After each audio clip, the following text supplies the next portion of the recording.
All right, we're live. So Cool. I got somebody very special here today. I got our client Gabby from Perspective Canine up in Burlington, Vermont, and Gabby was kind enough to sacrifice an hour here for me to do a client success interview and just kind of talk about her experience working with Top Dog Advertising and how she has just grown her business. So, Gabby, why don't you just kind of tell everyone a little bit about yourself and how you got started in dog training? For sure. So essentially how I got started was I had a super reactive dog. He's my lovely 5-year-old German Shepherd, and I love him more than anything. Um, I was like 19 when he got attacked several times, and I was like, what do I do? So Mm. I reached out to a trainer where I lived in Jacksonville, North Carolina, met this wonderful woman, Samantha Porter, Tranquil Dog Training now. And she trained him. Something's going on outside. That's okay. I can't even hear it. Oh, cool. So yeah, she trained him. Super happy with the results. We met a couple times for lessons, and she was like, "You seem like you would be interested in doing this. Like, what are your thoughts?" And I was like, "Oh my God, I would love to." Oh, wow. I've always loved dogs. I knew I wanted to do something with dogs. Like when I was younger, I wanted to be a vet, and I was like, I'm not going to be a vet. So she gave me an awesome opportunity to work with her and then working for her. I worked for her for 2 years full time. And then I moved back home to cold Vermont. And so initially when I moved back, I was like, I got to make sure I can pay my bills. So didn't really do the dog training for a year. And then this coming year or this past year, I was like, I want to get back into it. I want to do what I love. Yeah. So I officially started the business in like April of 2023. Hmm. And then I reached out to you guys in September, Yeah. and like my whole life flipped upside down. Like as soon as we started working together, I was like, oh, okay, this is like how it's done. Like first Yeah. time business owner, no Yeah. idea what I'm doing, just kind of working off of word of mouth. And like as soon as we got like the ads going, Yeah. and I revamped everything, like everything changed from Yeah. working, a full-time job in a restaurant to like part-time dog training when I could, to not working in the restaurant anymore and just being full-time dog trainer. Like totally turned my whole world around. Yeah. It's awesome. Yeah, I love your story because I remember like starting to work together and you being like, we've been trying to like talk to you about like numbers and like, hey, what percentage of people when you do consultations, do you end up signing up and like what are you selling your programs for and stuff like that? And you being like, I can't even really give you the answers just because I'm not getting any consultations right now. Right. And Yeah. so, yeah, I mean, just to kind of go back for a second, because I feel like this could be helpful for a lot of people. So it's interesting that you got a job starting out in dog training because you got your own dog trained and this trainer saw like something inside of you. And I've heard this from quite a few people that they're like, my best trainers that I've ever had like working in my company are past clients. Yeah, So yeah, for I mean, sure. you probably get people, it's great. Like you get people that have been through your training already, kind of understand the methodology, agree with Right. it, and are like, dog people. Yeah, for sure. Yeah. And so yeah, I mean, I remember like when we were getting the ad account set up for you, calling you and be like, "Hey, I just need you to like, verify this for me or do this for me," and you'd be like at your restaurant job. So Yeah, when I'd be did like, hold you? on, give me a second. Yeah, I remember that. When did you officially leave that job? Oh goodness. I think it was November? because after it was like November or maybe December. Yeah. I cut back completely and was like there 2 days a week, two nights Yeah. a week, and I'd be there for 4 hours and make $60. And I was like, this is not even worth a minute of my time anymore. Like I can be doing a consult or like revamping something for the Yeah. business and like Yeah. pushing the business for these 4 hours and, you know, making a sale of $1,000 or a Yeah. $4,000 sale in that 4 hours. Well, within an hour of those 4 hours that I Yeah. made $60. And I was like, I can't dedicate my time to this anymore, especially like because the business had started to pick up. And I was like, I have board and trains. I can't I don't want to be out of the house for 4 hours with someone else's dog in my house. Like, no, Yeah. absolutely not. So Yeah. yeah, Well, I think so it so was two December. things. So two things here, because I think this is so cool. So first off, like when how did you manage all of that? Because I think a lot of people are in that same situation where they're like, I'm working a job, but I want to have my business. Like, how are you managing both of them? It was hard for sure. I relied heavily on the restaurant for my income and kind Yeah. of let the business just sit on the back burner. And if something came up, cool, awesome, Yeah. I would figure out how like it would fit into working in the restaurant. And then I think something just clicked inside of me where I was like, I don't want to be at this restaurant anymore. Like this is Yeah. a waste of time. It's like I remember towards the end, I thought to myself, like, if one person complains about something in this restaurant, I'm walking out and saying, I don't need this. So I was definitely like at the end of my rope there. So Yeah. I think that really helped me just like jump off ship and really dive into just focusing on the business. Yeah, it's so cool.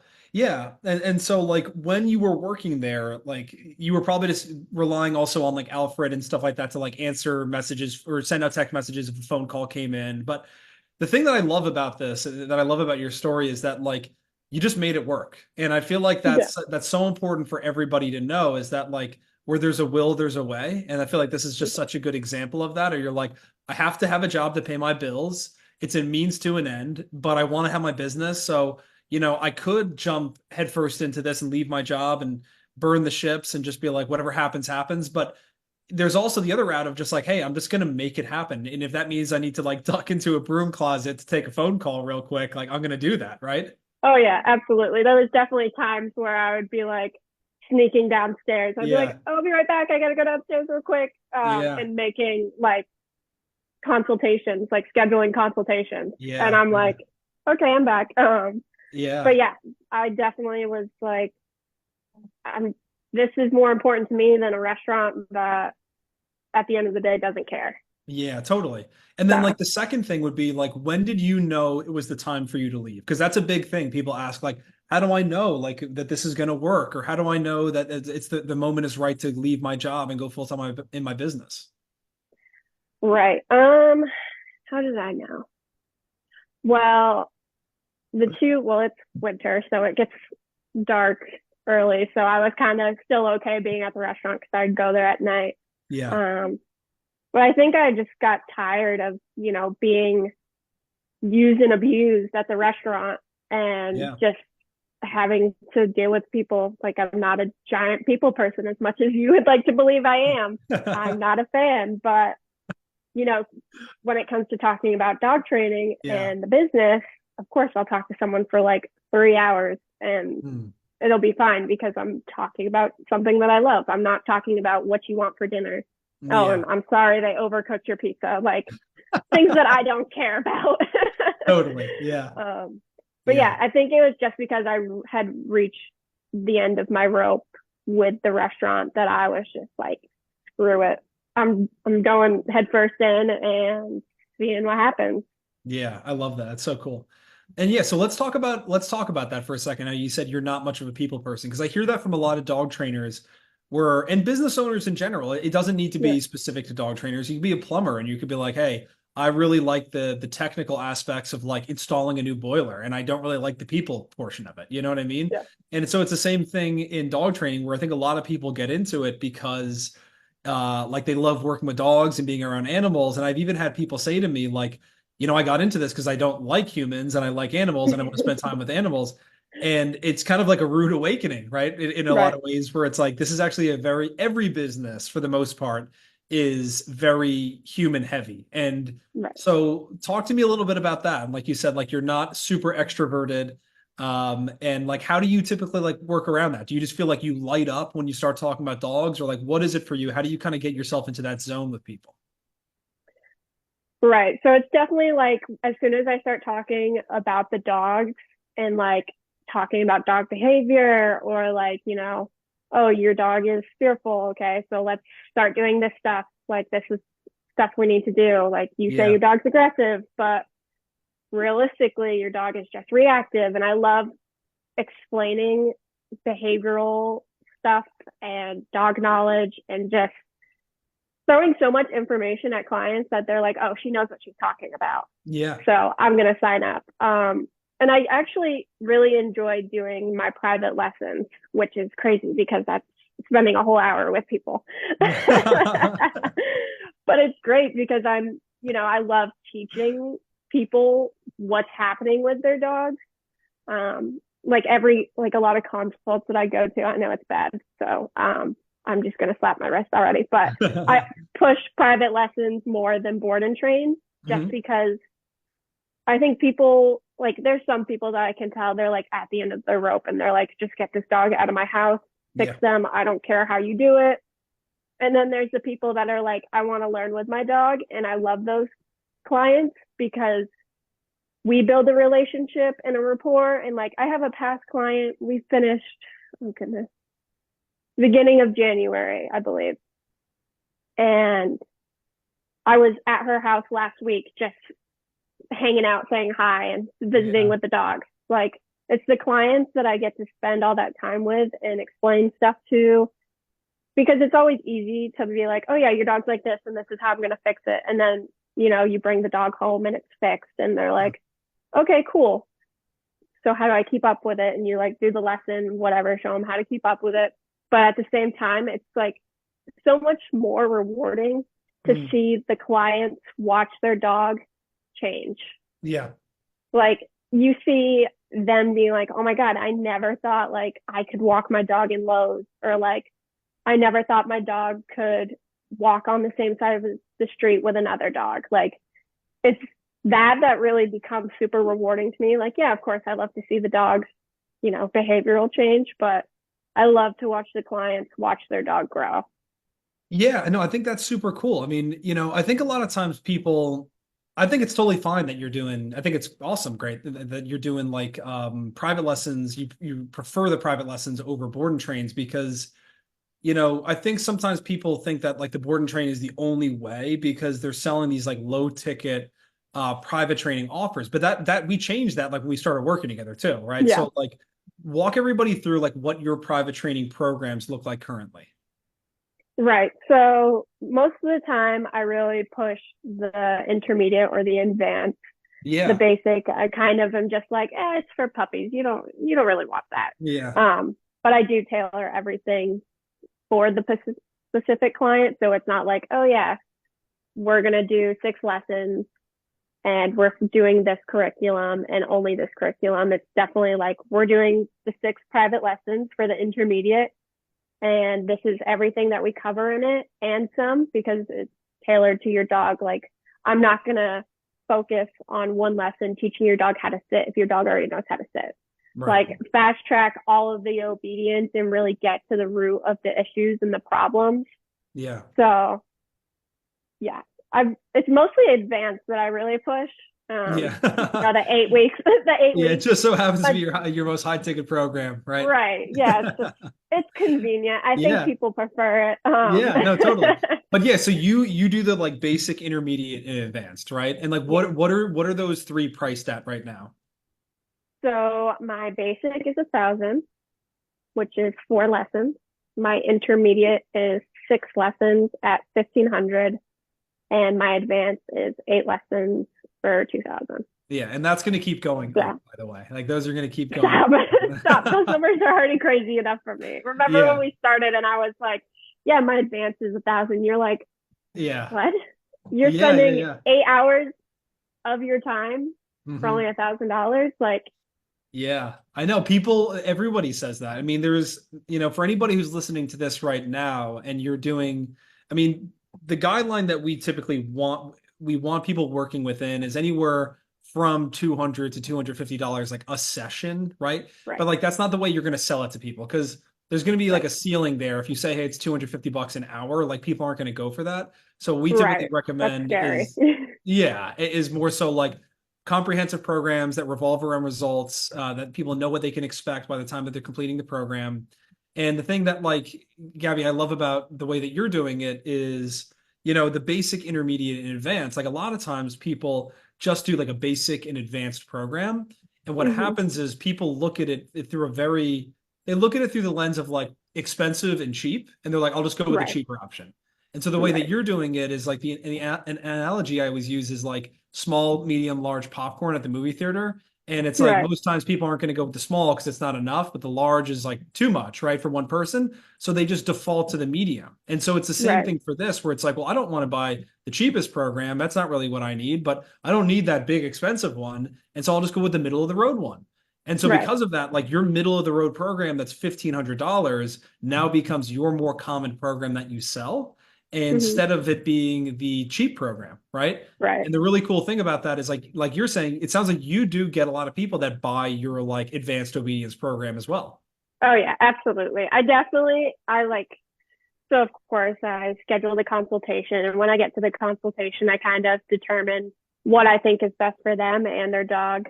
Um, and I always am like, advanced. We Yeah. got to do advanced. I want to spend all this time with you guys working on this. We could do the 6 week, but you may not see the same results that you would if we did those 2 extra lessons and Yeah. really focused on, like, because the beginning, when you start lessons, you're like getting to know the dog, getting to know the clients, really trying to hone your relationship with the dog in, so Mm. that you're able to teach and teach the clients. So I always push for the 8 week, because I'm like, okay, lesson 1 through 3, maybe it's a lot of relationship building. Yeah. Okay, from 4 to 8, we're fixing problems, we're teaching this high obedience, we have a dog that we're actually proud of to like tell our family about, versus people Yeah. that are like, oh yeah, my family hates my dog, no one can come over. Yeah. They go in their crate when someone comes over. So it's like, I always want to spend the most time with them and make money, but I always just push to more time with me is better, because Yeah. then, if something happens in the middle of training and they only signed up for 6 weeks, and come lesson 5, like the dog all of a sudden decides to throw out a new behavior, it's like, okay, well, we have like one lesson left, and Yeah. this is like a serious behavior that now needs, an additional 3 or 4, or, Yeah. we kind of have to do like a whole restart because something happened to your dog, and now you're like on ground zero. Yeah. Well, I So, think sometimes the mindset for people, it can be like, I feel guilty for trying to sell my highest priced program to people. But the right, way I look at it is like, what's best for people right, is what's best for your clients to get the best results possible and the highest level result possible. The answer is right. yes, of course, right? And so like there's a price that's attached to that, right? And there's like a Mhm. money investment and a time investment.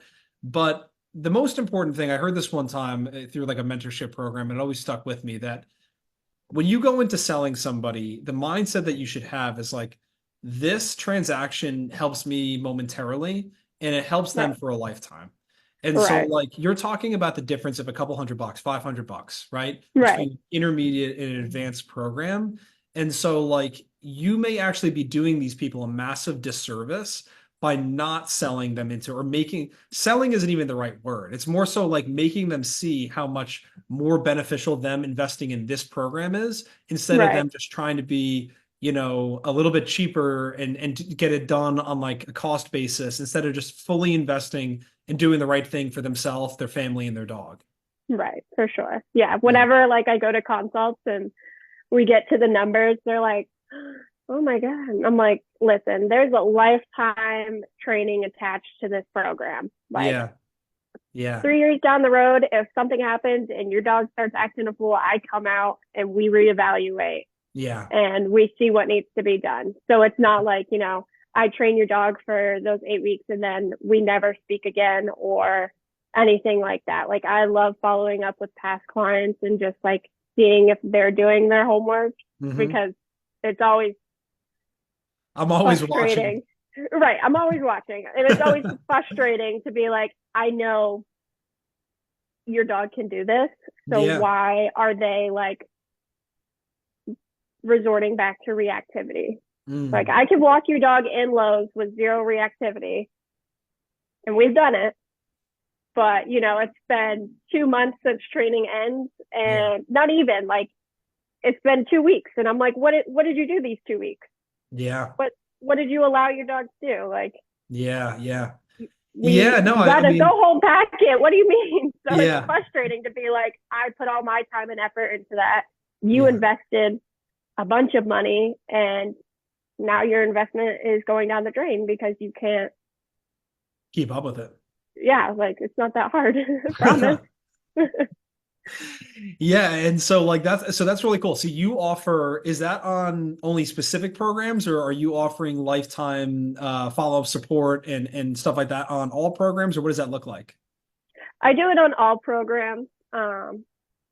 Obviously, because the business kind of just started, I'm not Yeah, like really troubled by it. Like, yeah, and I always explain to people when I tell them, like, hey, there's lifetime support. If it's something that I can't fix within that, like, refresher, I'm like, we're going to have to, like, discuss another what's program. next. Yeah, Right. yeah, Or like if you're trying to call me out every week or every 2 weeks after the program because you weren't paying attention to anything I said, or, couldn't be bothered to follow through with the yeah. training, then I'm like, all right, so now we got to talk another program because I love to help, you know, but Yeah, you you can't you yeah, can't be doing totally. that. No, I think that the way you're doing it is awesome. That's what I recommend as well. I mean, I think sometimes people are like, I don't low it in my offer it in my lowest priced one, but that's because sometimes they're selling a low ticket program for $200 or something like that, and it's like, okay, I Right. can understand that. But Yeah. you know what I always say is like it makes your programs just way more appealing. It makes the sale Right. easier if you can say, "Hey, everything is included." Like Yep. this is this price point.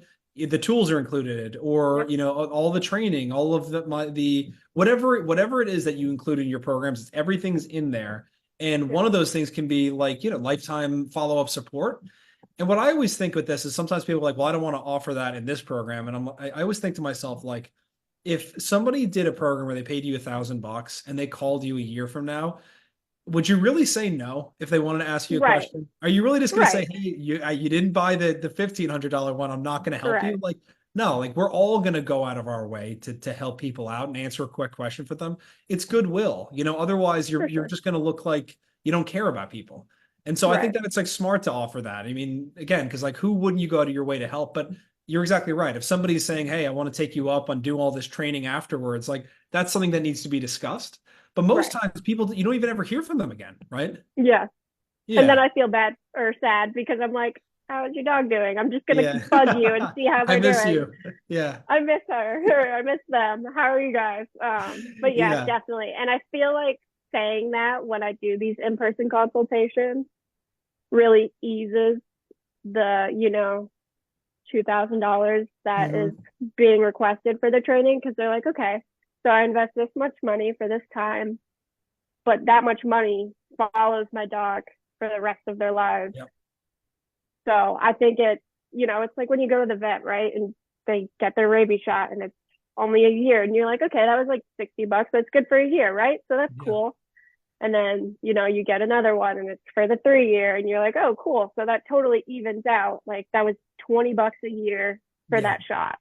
So I Totally. think, them thinking long run, big picture, okay, I spent $2,000 over the past few months on my dog, but if something happens and I need help, it's free the first time. And then Yeah. after that, obviously things are discussed, but it's an investment. And I think a lot of people need that comfort of knowing like, hey, I invested all this money and this person is invested in me and my dog enough to follow us until they're 15, 10 years old. So Yeah. I think 100%. that definitely helps. No, absolutely. And yeah, I mean, just to put like a final point on this, when people are having a hard time with sales, like, yeah, it could be the sales process. We obviously, we have like a sales course inside of our community and we talk a lot about Mm-hmm. that on like group calls and stuff like that. Right. But sometimes it's really just like you might have a really, for lack of a better term, crappy offer. Like Right. if you go to somebody and you're like, hey, it's $1,000 and you only get access to this, and yeah, you don't get to ask us any questions, don't bother us, and the tools aren't included, and you just like don't got to go out of your way to help people. Like that's Right. something to evaluate. Like your program is your offer, right? And so I Right. think that if you can really make it an offer that's so good that people would feel kind of silly saying no to it, it just makes the sales process just so much easier. Right, for sure. I never Yeah. figured myself to be like a salesperson Yeah.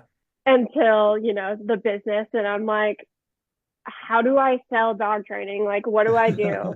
I'm like watching the programs or the course you guys have. And I'm like, Yeah. okay, do I do this or do I not do this? Yeah. And it kind of like put me in a mindset of like, okay, what you know is what you know, and just sell on what you know. Like, Yeah. you don't have to have this elaborate plan for every consultation or like a script, even. Like, Yeah. half the time in my consultations, I'm just like interacting with the dog, talking to them, like, all right, what's the goals? Like, what are we really trying to fix here? Or, I'll have them reiterate any problems they're having or what they're like, just I want to know everything and Yeah. anything about problems and goals.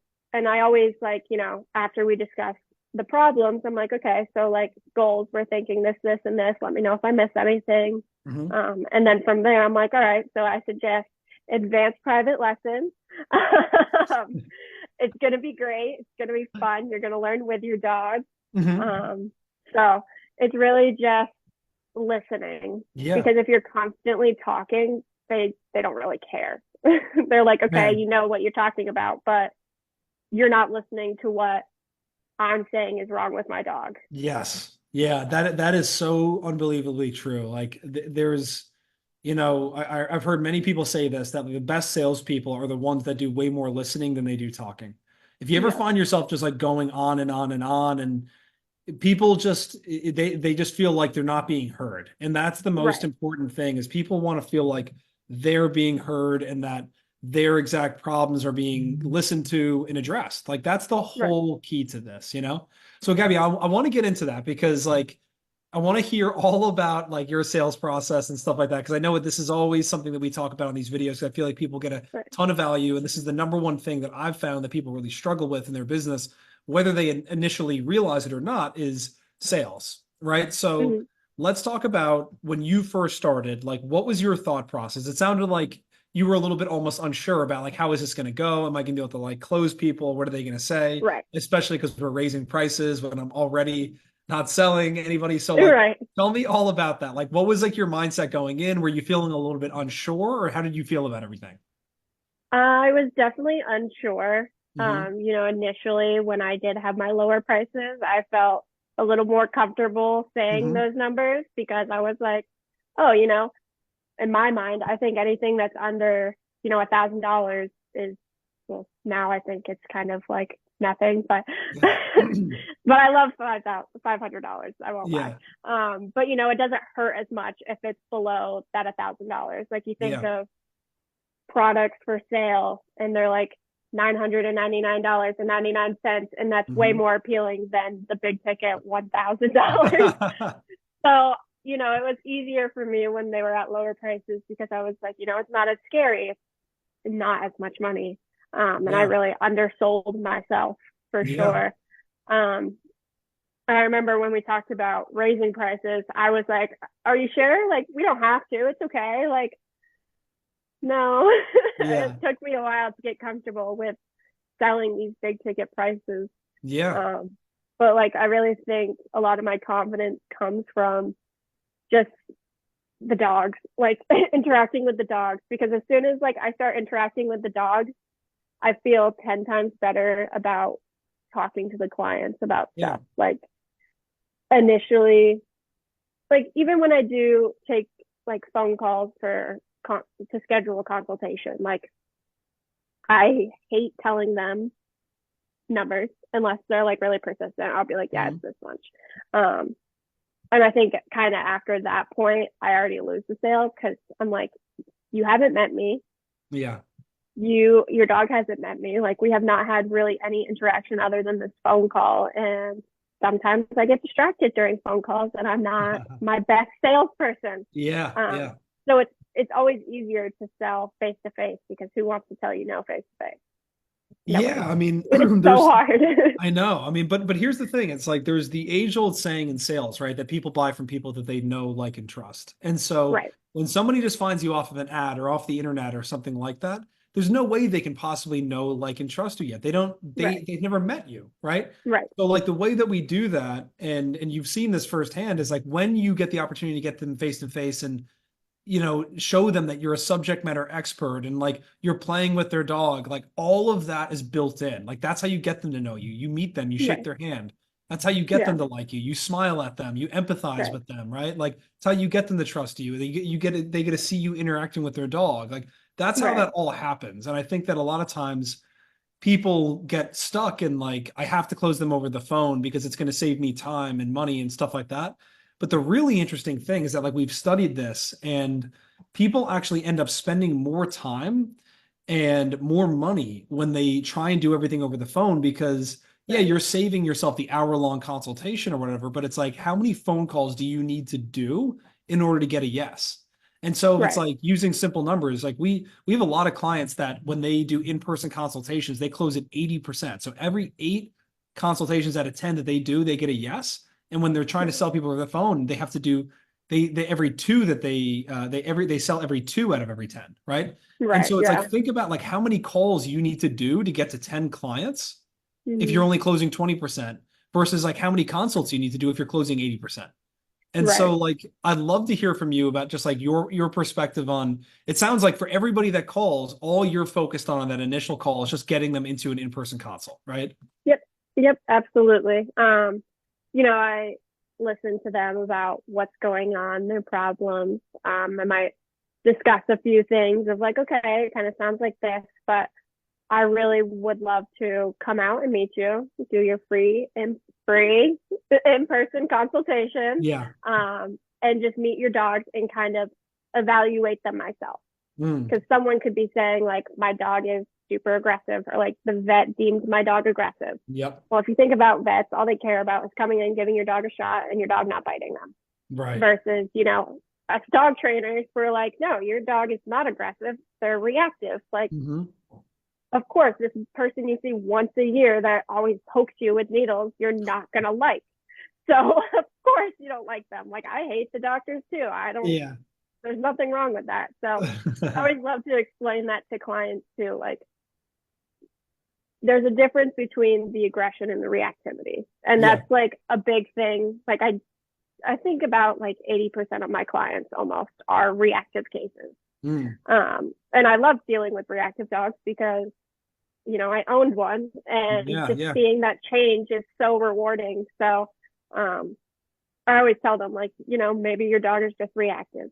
Like aggression is, there's a spectrum, and Yeah. they don't really understand it until, I come and sit down with them and talk to them Yeah.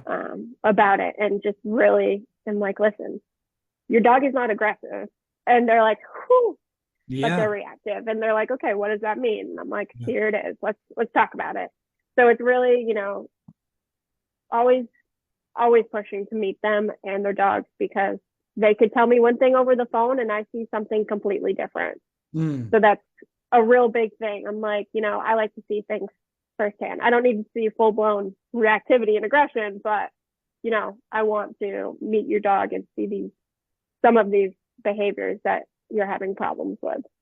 Yeah, I mean that's so true that like never it kind of comes down to like never just take their word for it, right? Like they Right. may be right, but it's also I feel like more times than not when somebody tells you they have an aggressive dog, that just means a very different thing from what you're actually going to see during the consultation, you know? Right. So For go and do the sure. evaluation, see it firsthand because you might, we work with people, like I've spoken to a lot of people in the past and they're like, I don't work with aggressive dogs. And what I tell them is like, hey, go see firsthand if that dog's actually aggressive or not because Right. at the end of the day, these people still need help. And even if you don't Right. do aggressive dogs, like you could at least go out there and be like, confirm, hey, that's what's going on here. And here's who I would recommend that you go to.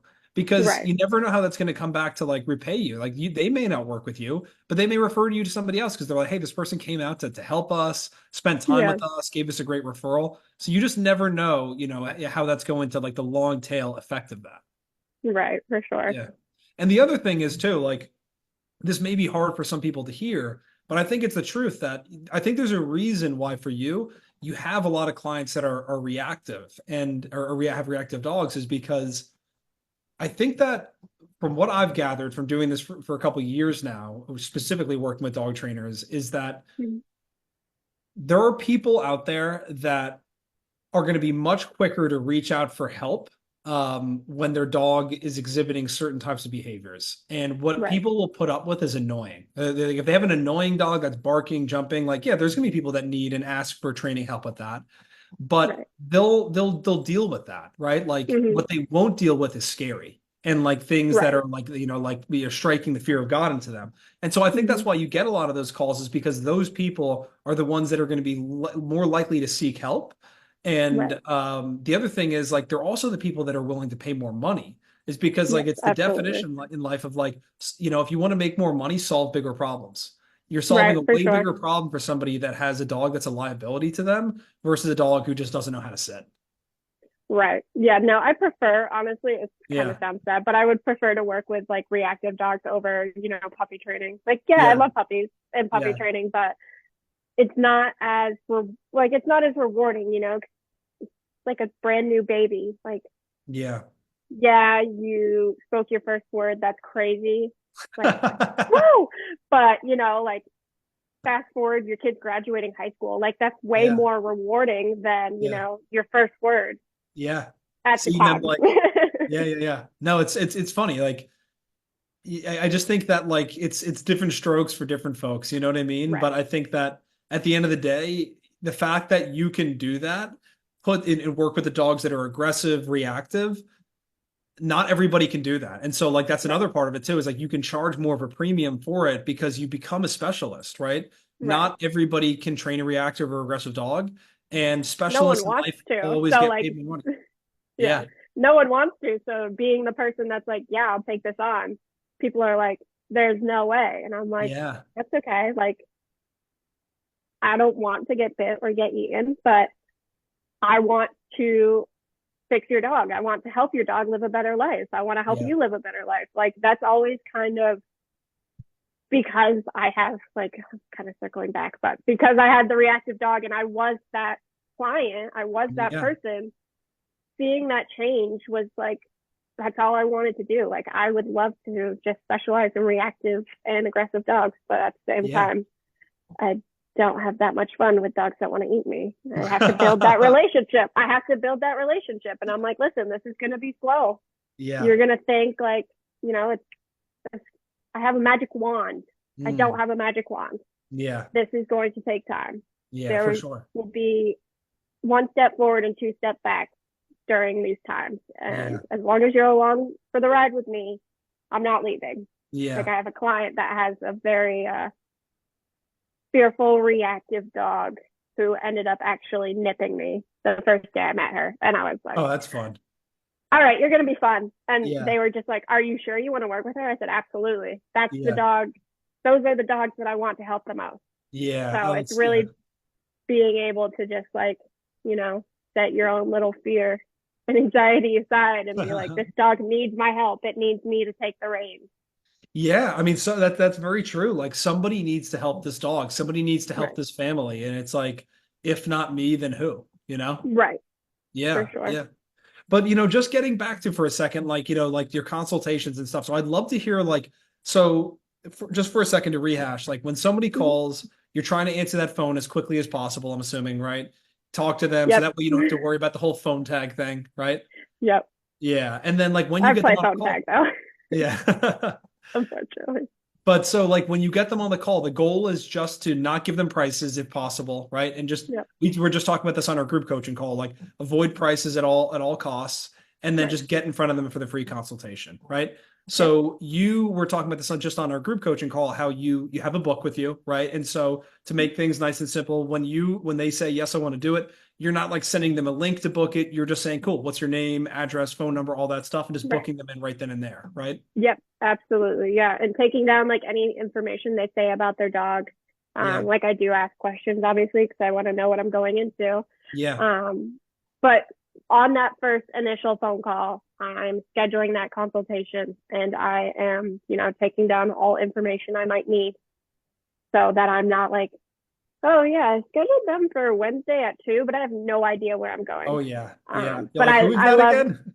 yeah, I was like, who is, and sometimes I do that. Like I look at my calendar and I'm like, Steve, what's going on with Steve? So I refer back to my little Yeah. leads book Yeah. and I'm Yeah. like, oh yeah, Steve has this dog that has this issue. And it helps me prepare myself for the consultation. So I'm Yeah. not just like, hey, I remember we talked like last week Hmm. and I can't remember what's going on with your dog. What's going on with your dog?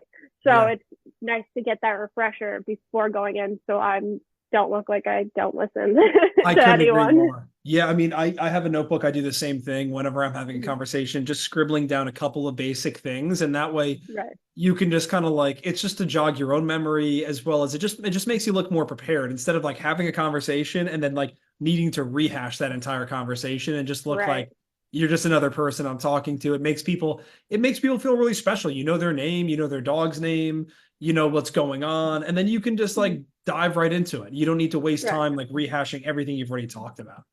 Right. For Yeah. sure. And now For walk sure. me through. So like you're doing in-home consultations. What do those Yep. look like for you? Like how are you typically structuring those? I know you said you don't structure them a ton, but like walk me through like what are the things that are most important to you that you're looking to get done while you're there from like the moment that you walk in the door? Right. So obviously introduce myself to them and Mhm. meet the dog and just start interacting with the dog, talking to them while I'm doing it, and being the wonderful multitasker that I am. And just kind of like going over like what issues they said over the phone Mhm. and kind of seeing like just working with the dog while we're talking. And if Yeah. the dog doesn't want to be anywhere near me, just continuing the conversation with them and, tossing a treat here and there to kind of try to interact with the dog. Um, It's great. but it's just really, I don't know. I don't structure it. I just kind Yeah. of wing it. Every time I feel like I wing it.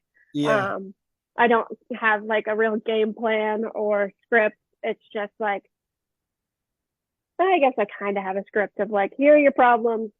These are your goals. All right. This is what I think works best for you. This is what I Yeah. think would be best. So I have a question. I've heard this from Mm-hmm. quite a few people. Like, what do you like? It sounds like you like having the dog out. Do you ever ask them to put the dog away in the crate or anything like that? Or do you kind of like the dog interacting with you? Like, what are that dog's like barking and jumping on you the whole time? Like, what are you doing in the scenario like that? I want the dog out 110%. Yeah. Even the dogs that want to eat me, like, Mm, and especially prefer they're muzzle trained. But if they're not muzzle trained, like, just have them on a leash. Like, mm, as long as they're on leash, I don't care if they bark the entire time. yeah. At some point, they're going to get tired. There's some consultations too that I do outside, and Mm, even though it's like 30 degrees out, to give that dog the distance. Like, yeah, I might be yelling to the client, like, yeah. okay, I think this is best. But, I want them to see that even if their dog at the end Yeah. of the day wants to eat me, I'm still there. I'm still committed to helping and talking to them and not just being like, oh, your dog's barking at me for the past 30 minutes. I'm just going to go. Yeah. No, I, even if my consults have been dragging longer than an hour, they've been going to like an hour and a half. And Yeah. normally I don't schedule like anything within that hour after them just because Yeah. I know like as soon as we get talking, we get talking. And Yeah. I don't Yeah. want to be rude and be like, I gotta go. I know. I Um, know. Yeah. so, Yeah. but yeah, I love having the dogs out if they are a persistent jumper. I do bring a slip lead with me so I can kind of give myself more control or the owner's control and just kind Oh, of cool. interact and already start working on that jumping from the get-go. Like if your dog loves to jump on me, I'm going to put this leash on them and I'm going to reward them when they sit versus Wow. them jumping on me and just, Yeah, kind that's of cool. redirect them. That's So awesome. Yeah, I because come like prepared. yeah, I know you certainly do. Treats, slip lead, like you got everything on Yeah. you, you know? Yeah. Yeah, it's like, I love that because, we do so much coaching around like sales and stuff like that. And I feel like it's very easy to overlook doing some sort of demoing or some sort of interacting with the dog. And, Right. you know, so many people are visual learners. And I think as human beings, like the way that we learn things and things become like truths to us is we need to have like firsthand experience, right? Being Right. told by somebody else is like cool and all, but like seeing something firsthand, that changes perception. And so I think for you, like being able to put that dog on a leash and Right. being able to, you know, actually get results for the client like they're face to face. Now all of a Mhm. sudden it's not like in this theoretical realm anymore of like, yeah, I can help you do this. They're seeing Right. firsthand that now their dog that drives them crazy on a daily basis and like scares them or whatever it is now behaving in a different manner than it normally does. Right. That's a very different thing than again just saying to them, yeah, sure, I can help you with this. Right. Like even like big pullers too. Like if I go to a Yeah. consult and they're like, I actually have this lovely client and I love them and their dog so much. Um, but Don't worry, they'll they probably never are see this. So if you talk trash true, about true, them, cool. They are like in their 70s, yeah. retired, and have a high drive German Shepherd. Hmm. He's Great like dog 70 for pounds. great dog for people in retirement. Right, right. Yeah. And they were like, we're scared to walk him. We're scared to Yeah. do this with him, that with him. First, like in person consultation, I was like, we're taking him for a walk. Put my slip lead on him and we went for a walk. I didn't, they were like, we're not going to walk him. You can walk him. And I was like, that's totally fair. It is very icy. I don't want you to fall and break a hip. Mm. But, you know, like just showing them that you're actually able to handle their dog or Yeah. teach their dog something. Like, don't obviously pull out all your tricks Hmm. because then they're just getting free dog training at that point. But, you Yeah. know, just showing that like one instance of like, you know, I know this is a big problem. Let me show you kind of how we're going to start to handle this versus, you know, oh, your dog likes to jump. Okay. Oh, your dog's in the other room because they like to jump. Okay. It doesn't help you really solve the issue because you're limiting the dog and you're limiting me to work with the dog because now I'm not like getting that full interaction or like Yeah. even on the walk, like I am 110 pounds, 5 feet tall. I'm a small person, right? And these people always look at me like that dog is going to take you down. And I'm like, Yeah. it doesn't matter the weight difference or Yeah. my height. Like, if I know how to handle a dog, I know how to handle a dog. It's Exactly. totally different than like, you know, flat collars versus flip lead versus Yeah. prong collar versus e-collar. Like all these tools that, you know, help owners. And, you know, I'm a big prong collar advocator. So I'm always educating clients of like, you know, I know this tool looks super scary, but here, let me show you. Yeah.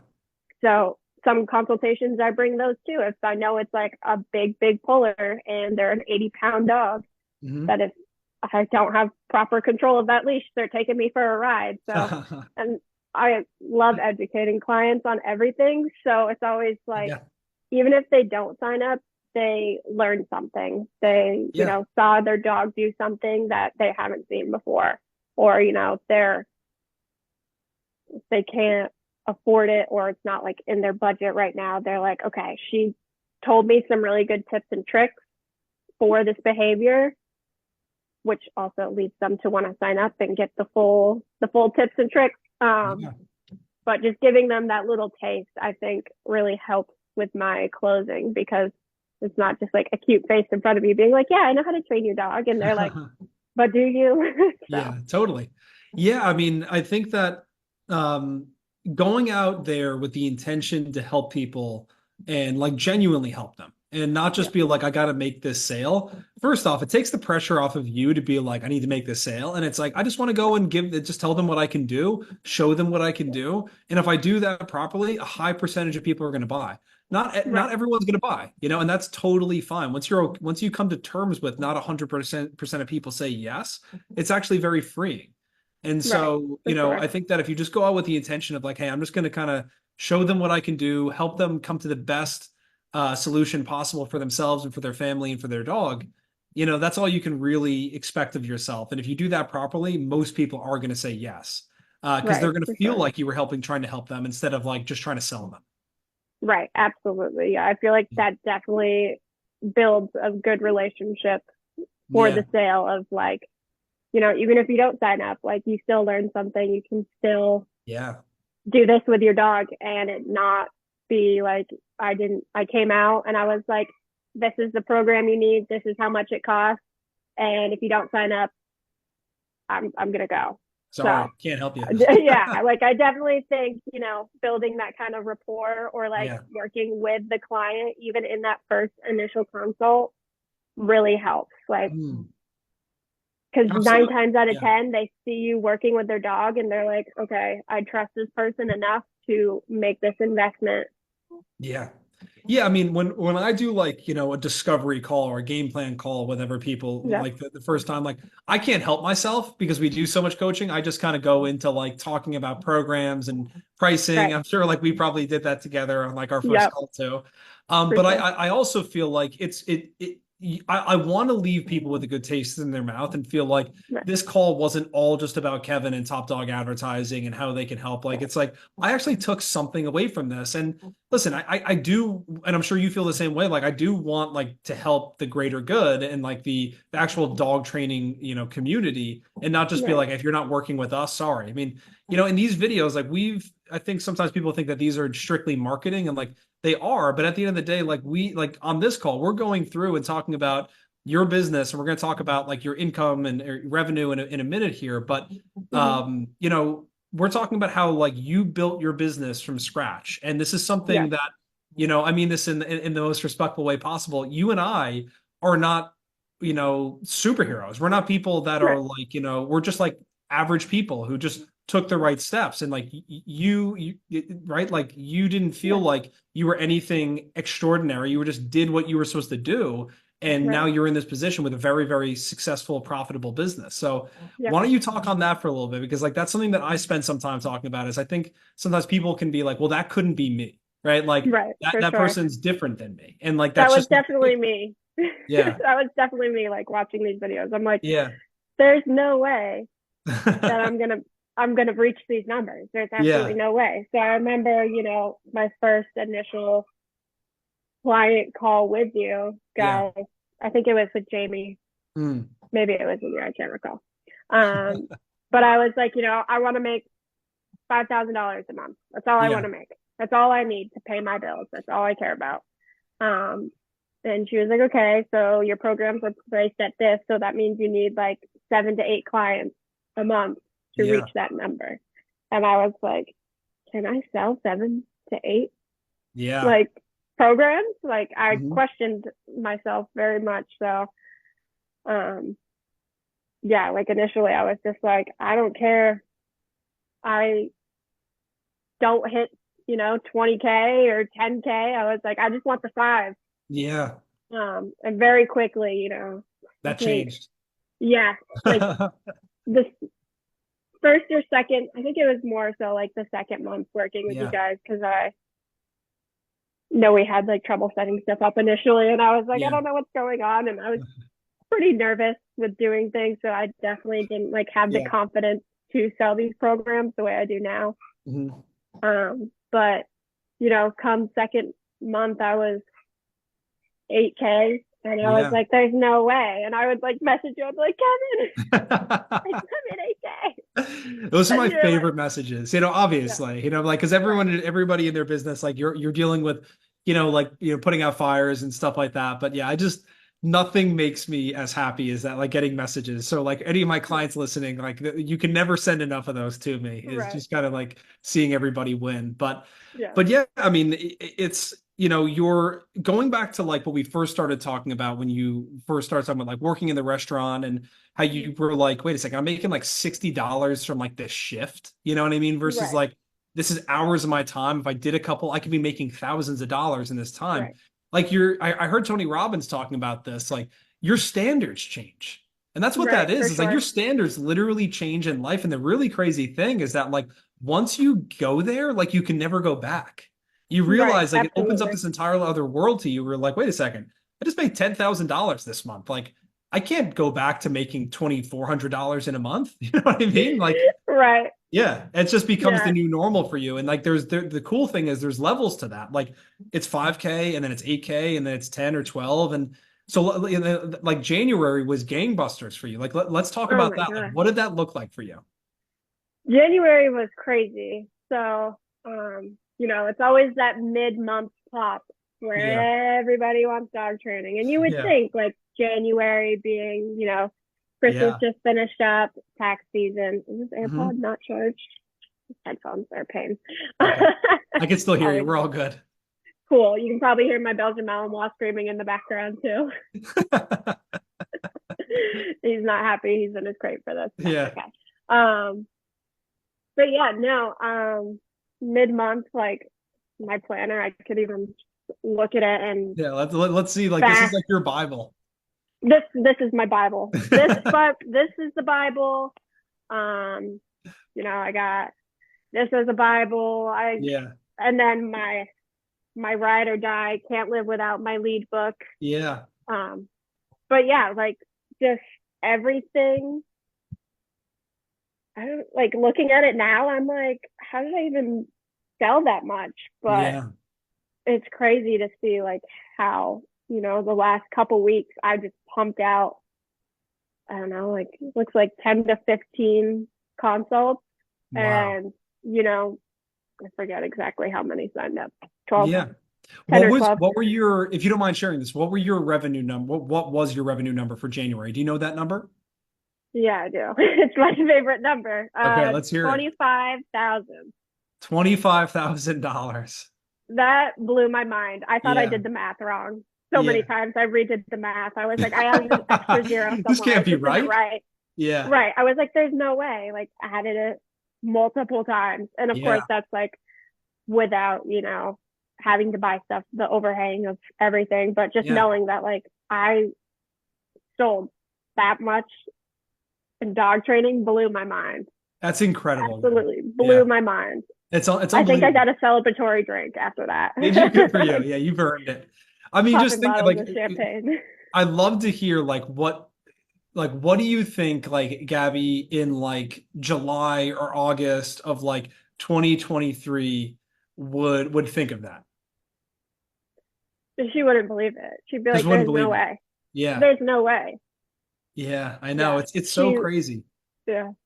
That's why I think like the dog training business model is so powerful. And Right.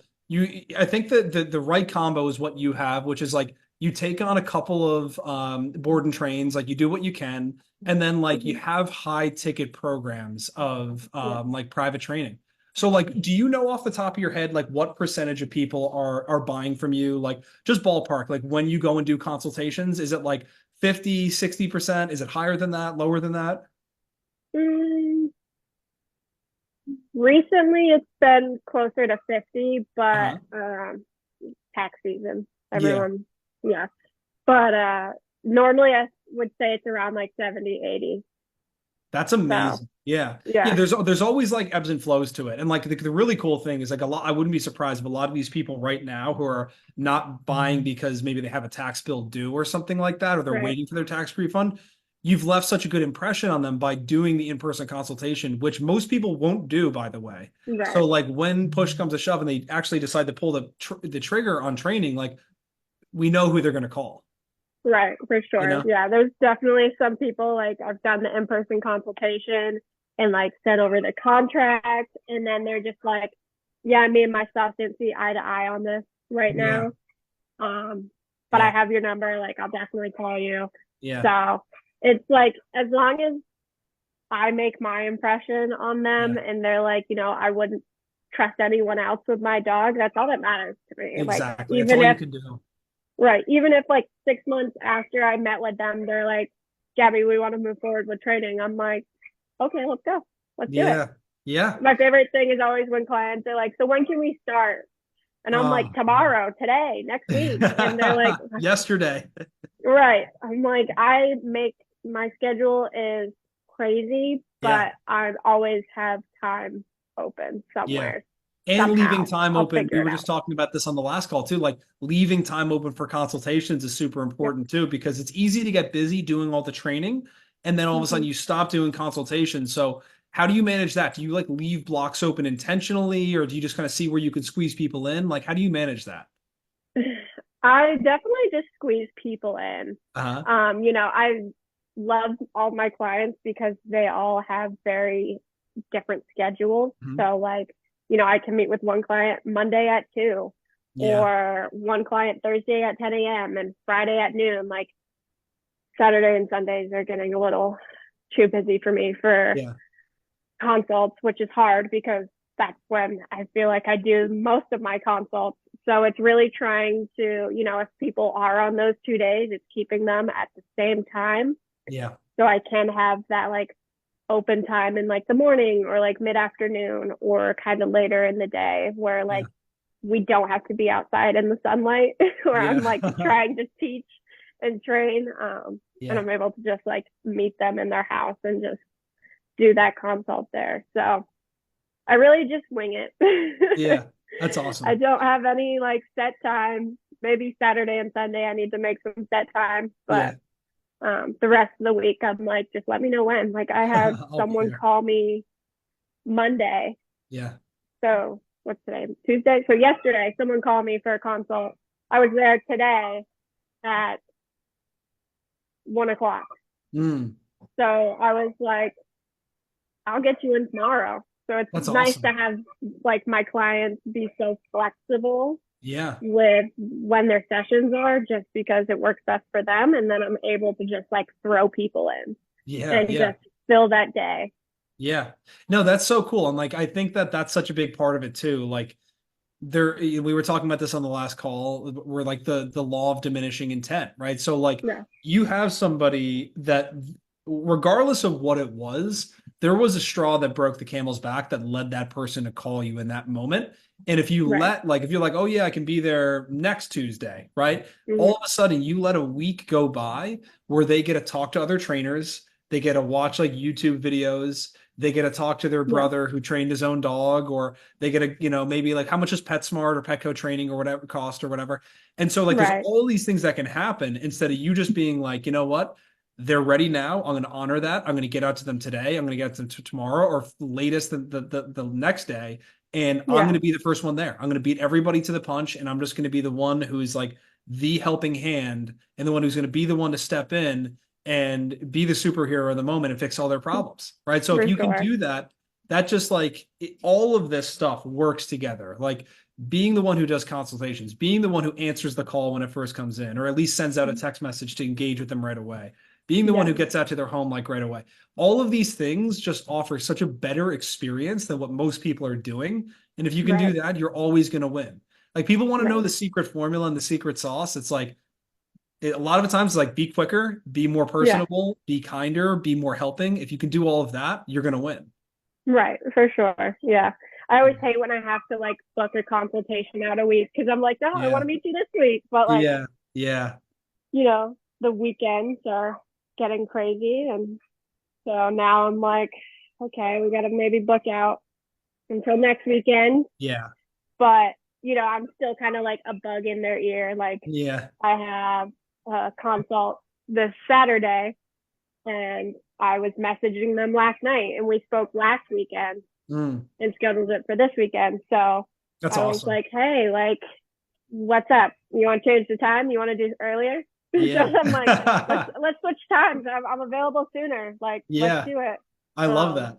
Yeah, and that's so she like, cool. right, and she was just like talking about how they had recently put their dog on Prozac and it was terrible. And Yeah. I was like, yeah, if you think about meds for them, it's the same as us getting on meds and just kind of continuing that personable Yeah. conversation, not just being like, hey, you want to switch times? And then they say yes. And then I just schedule it and don't even entertain a conversation. Yeah. So, Yeah. Yeah. I mean, just treating them like a friend in a way and just being like, right, even just a little message to people goes such a long way of like, hey, I was thinking about our phone call. I just want to let you know how excited I am to come and to meet you guys. You know what I mean? right. Like that Yeah, goes such a long way to just to differentiate yourself from other people or just being in communication, being like, hey, just want to check back and make sure this time still works for you guys. Being in right. constant communication and just being there, staying in front of them, that goes like I said, just such a long way compared to just being like a book the consultation and I don't talk to them again until I'm supposed to show up 2 weeks later, you know? Right. Absolutely. Yeah. Yeah. I always am like, how's it going? What's going on? Yeah. Remember Right. me? Are you guys good? I Yeah. know I kind of gave you some little tricks over the phone when we talked. So Yeah. now, like, let's do them in real life. Like, I'm Yeah. excited to Yeah, see totally. what we can do. Yeah. Well, listen, I don't want to keep you much longer. I just want to ask you like one or two more things, and I promise I'll let you go because I'm sure you have other things you got to get to for today. So I just want Yeah. to hear from you for other people, like what has been your overall experience so far since like coming into like our community and stuff like that and working with us? Like from putting yourself back in the shoes when you first started to where you are today, like how would you kind of describe your experience? Right. So initially, I guess I was like really hands off. Mm, Like I was like I didn't go on to the group course. calls. I wasn't on the group calls Yeah. ever. I was like, no, I don't need no. that. Well, not even that, but like I no. I What was was it for you? Were nervous. you like a little bit fearful to show up or you didn't know what to expect or what was it? Right. Like I was definitely a little fearful of like, Yeah. seeing some people that you've done interviews that have these high incomes and I'm like, hi, That's I you just now though. started. Yeah. Yeah, well Now you're like now a I'm like, vet. now I have to be there. Yeah. Like I like 2 weeks ago I was on Yeah. my way to a consult and I was in my car driving on the call because I was like, there's gonna be something said. And I Yeah. always hate when like I have something scheduled during Yeah. it so I can't attend. But um, going to those group calls, going on to the website you guys have with all Up of these coach. Yeah. courses. Yeah, Upcoach, Yeah. and just really indulging and getting my money's worth, Yeah. Yeah. essentially. You said that Like to me. You're making like, sure I'm I got to get my money's worth here. right. Like I was like, initially I was like, I give them X amount of money Yeah. and they do this for me. Yeah. And then, I kind of sat there and I was like, but what else can I get out of this? Yeah. Like, not just them, handling my marketing and my ads Yeah. and, helping me troubleshoot the software and I love that. all the wonderful things you guys do Yeah. and answering my questions, even though they're like ridiculous sometimes, I feel Not at like, all. hey, Kevin, how do you do this? And you're like, it's just this. And I'm like, you're right. Yeah. Well, I think sometimes people are like they're like hesitant because they're like, I've had people say to me like, I don't want to annoy you guys. And I'm like, we love talking about this. Like this is what we Right. do. I can't get enough of it. So like it's never a bother to reach out to Right. us and stuff like that. So I hope you feel that way. Yes, now I definitely do. Good. Initially, I was like, I don't want to bother him. I don't. No, I no, don't want no. to bug anybody. Um, yeah, and Angel and I are pre-scheduling client calls That's right. Yeah. because initially we were kind of just playing it by ear, and I was like, I don't need this. It's Yeah. fine. But now we're like scheduling out. We just Good. scheduled our next one for March, so that's being more hands-on Yeah. because initially I was just like, it's good. They know what they're doing. I'm just Yeah. gonna drive the ship Yeah. and make these sales. And now I feel like, it's more of a relationship between us versus Good. me just being like, oh yeah, that's my marketing team, that's my marketing guy. Like Yeah. we talk maybe once a month Yeah. and we don't like have any rapport or Yeah. like if I need help, I felt like I initially couldn't like reach out to you because I was Yeah. just like, I don't want to bug him. No, no, There's no. Yeah. so No, much I totally going know the on. feeling. Yeah. Right. I've been in like mentorship programs where I do the same thing. We're like, oh, I'll get around to doing that coaching call or whatever it is. But I mean, this is Right. why like we've invested and have Angel on our team. Like she's a Yeah. professional dog trainer. She's lovely. Shout out to Yeah. Angel. She's incredible. She's And great. yeah. And so like, yeah, I mean, I think that sometimes people really miss and don't understand like how powerful it is to have somebody that like you are accountable to as well. Like you tell them like, hey, here's what we're doing for this month. Here's what I want to accomplish. And then like you have to go and meet that person again and be like, hey, did I follow through? Did I do what I was supposed to do? And I know for myself, Right. like the most productive I ever am is when I go and talk to somebody who's been there, done what I'm looking to accomplish, and they say, do this, this, and this. And Yeah. whenever I do it, it always works. And I'm like, that's unbelievable. I can't believe it actually worked. And then, Right. yeah, I mean, but it's like sometimes it's easy to get lost out at sea trying to do everything yourself. And it's just nice to have somebody to like be able to talk to and talk about your Right. marketing with, or like how to hire or sales or whatever it may be. For sure. Yeah. I definitely feel like now I'm more relaxed when it Yeah. comes to reaching out to you guys. And like any questions, I know I can shoot any of you a Yeah. message and be like, hey, I don't know what's going on, but I need help. All And I you know guys is I are need help. Right. I just need help. That's all I Yeah. need. Please help me. Yeah. And Well, you you're make always so great. you make our lives very, very easy, I would say. So like you're one of the Yeah. most easygoing clients. Right. But I'm just let's do like, I'm this. just gonna be over here. Yeah. not Well, not bug you. let's do this. So I just want to wrap up with this. Like, you've talked a little bit about your experience working with us and stuff like that. And we're super glad to have you. Like I said, you're such a great client to have, and you really do make our lives so easy. But what is like, put yourself back in, I said this before, but like put yourself back into the shoes of like where you were when you first got started, like prior to getting started in September. And like, if somebody else is in that position, like what would be the recommendation that you would give to that person? Definitely invest in Top Dog Canine or Top Dog advertising. Yeah, But don't be afraid to do what you love. Like yeah, you, the most common quoted words, you miss 100% of the shots you don't take.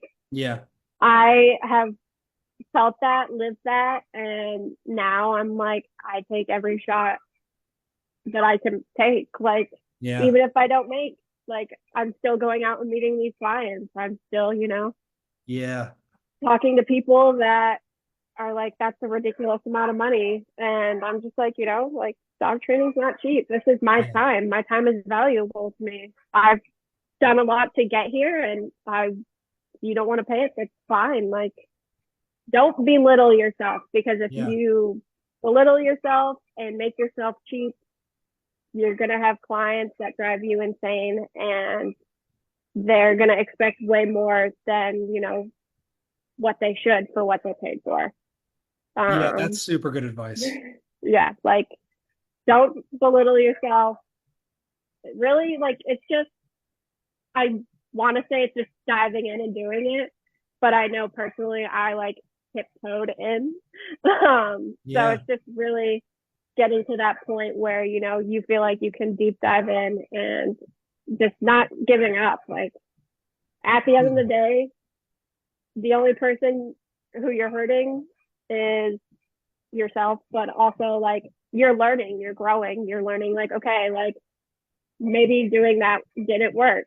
yeah, My Belgian Mountain was not learning that his bark collar vibrating is not stopping him from barking. He's having a blast up there, just screaming at me. This is our normal screaming hour. yeah, yeah. He Well, loves to yeah. I scream mean, at me. listen, like I feel like you have me ready to like run through a brick wall right now. You just like motivated the hell out of me with what you just said. Like, I love all of that. Like, I think what I'm taking away from what you just said is like, you know, so many of us just in life are so fearful to like take a shot on goal, and we're all just playing so small, and there's so many levels to that, like even if you have $1 million business, like there's people out there that are in the same industry that have a $10 million business. Even if you Right, have like a business that's making $5,000 a month, there's people out there making $50,000 a month, right? And like so on right, and so forth. And I mean, this is really like me speaking directly to the people right now who are like in the position where you're making anywhere. Maybe you've had a good month and you've made $4,000, $5,000, or maybe but other months you're making $1,000 or only a couple hundred right. bucks, right? Like you're not that far away from having a consistent business that makes 10,000, 12,000, even $25,000 a month Yeah. on sales, right? And Right, so like it's just about like you're saying, don't like shortchange yourself. Don't right, undercharge for your services, and really realize this like in the depths of your soul that there are people that are in the same business as you that are making 10,000, $15,000 a month. And right, all it is largely there. Yeah, there's some tactical, practical things you have to get in place, good marketing, a good sales process. But it all starts with the mindset of feeling like I'm worthy and I'm right. capable of doing this. Because without that, Absolutely. you're never going to be able to get to that other stuff. Right. Where do you get if you are constantly saying you're not enough, or Yeah. I'm not worth this? Yeah. That's, what do you get out of that? Nothing. You hate Yeah. yourself. So you Yeah. know And we and all do it. We comparing all like yourself to, yeah, self-sabotage. yeah, Yeah. and comparing yourself to others. Like, I know initially seeing some of the interviews, seeing these crazy numbers people are making, and initially, like when I started, and I was like, oh, I'm only making like $5,000. Like Yeah. I kind of just stopped watching them because I Yeah. was like, I don't need to compare myself. Like they're in a totally different location than me. They Yeah. offer totally different things. Like we are not the same. We all work with you guys, yes, but we're like it's totally different. So like, Yeah. for anyone Yeah. that's seeing this and is like, well, Gabby made $25,000, like I will never make that. Don't worry about what I'm making because it's at the end of the day, it's not what you're making and it's not like stopping you from making that. It's not important. Yeah. And Right. yeah, I Like mean, what as, it doesn't affect you, what I make. yeah. Yeah, there's the saying of like comparison is the thief of joy, and it's so Absolutely. true where it's like you can, and I've had this, right? Like where sometimes like, oh, I think I'm Yeah. doing well. And then you look up and see like an influencer who's like an 18-year-old Yeah. kid in a Bugatti, and you're like, I'm Right. not doing shit with my life. Right. It's like Yeah. that Bugatti's probably rented first off, at least that's what I tell Right. myself. But Yeah, for sure. like the point is that like as soon as you start like comparing yourself against other people, like that's the moment that you just rob yourself of any sort of Right. satisfaction. And yeah, it's interesting. Like I feel like these interviews can do one of two things. They can either like supercharge people to be like, man, I can do that. That can be me. That's amazing. Right. Or it can actually diminish people and be like, I'm not doing enough. I'm not good enough. I'm not making enough money and stuff like that. Right. And so what I would really, really, caution everybody to understand is that like you're saying, it's such good advice. Like, don't listen through this through the lens of comparing yourself. Look at Right. this through like an aspirational lens and a way of like that can be me, because I'm not just saying this to like gas anybody up and tell you anybody can do it, but Right. like if you are somebody who's motivated and dedicated, you can absolutely do Absolutely. this. There's a proven Yeah. model and there's a proven pathway for you to get there.